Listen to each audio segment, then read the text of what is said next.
कहते ही भगवान नारायण का स्मरण करना मन को शांति और जीवन को सार्थकता देता है।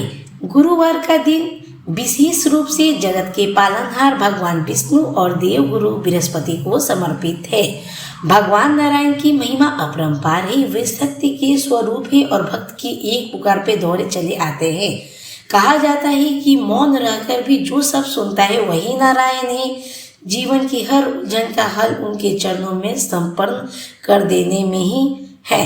नारायण का अर्थ है नर, अयन का अर्थ है आश्रय। हम सब उन्हीं की संतान हैं और अंत में उन्हीं में ही विलीन होना है। जब मन अशांत हो तो बस इस मंत्र का जाप करें, ओम नमो भगवते वासुदेवाय नमः, ओम नमो भगवते वासुदेवाय नमः। गुरुवार व्रत कथा का प्रारंभ करते हैं। प्राचीन काल में एक प्रतापी और दानी राजा था।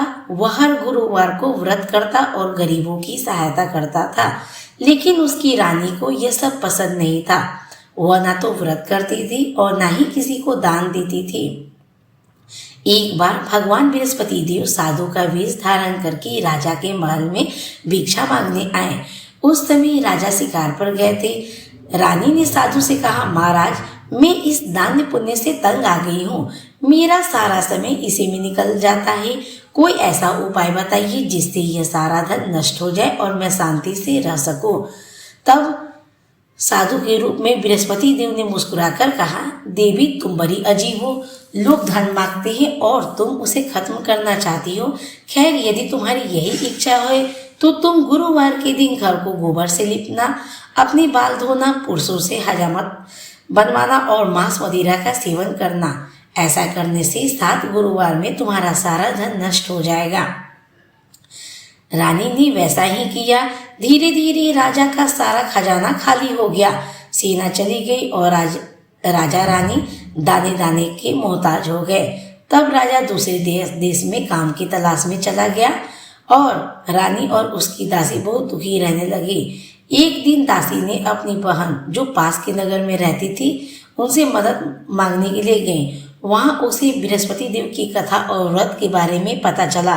दासी ने रानी को समझाया कि यह सब देव गुरु के अपमान के कारण हुआ है। रानी और दासी ने मिलकर गुरुवार का व्रत शुरू किया। उन्होंने पीले वस्त्र पहने, चने की दाल और मुनक्के से भगवान विष्णु की पूजा की और केले के पेड़ को जल चढ़ाया। रानी ने सच्चे मन से अपनी गलती की क्षमा मांगी। उनकी भक्ति से प्रसन्न होकर भगवान बृहस्पति देव ने अपना आशीर्वाद दिया। राजा को प्रदेश में धन मिला और वो वापस लौट आया।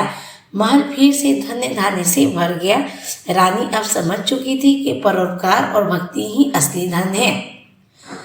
इस व्रत के कुछ जरूरी नियम होते हैं। इस दिन पीले कपड़े पहनना, पीला भोजन करना और पीले फूलों से पूजा करना शुभ होता है।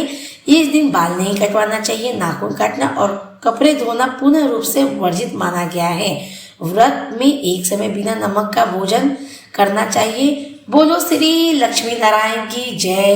बोलो श्री लक्ष्मी नारायण की जय। एक बार बोले बृहस्पति देव महाराज की जय। एक बार बोले बृहस्पति देव महाराज की जय। एक बार बोले देव गुरु बृहस्पति की जय।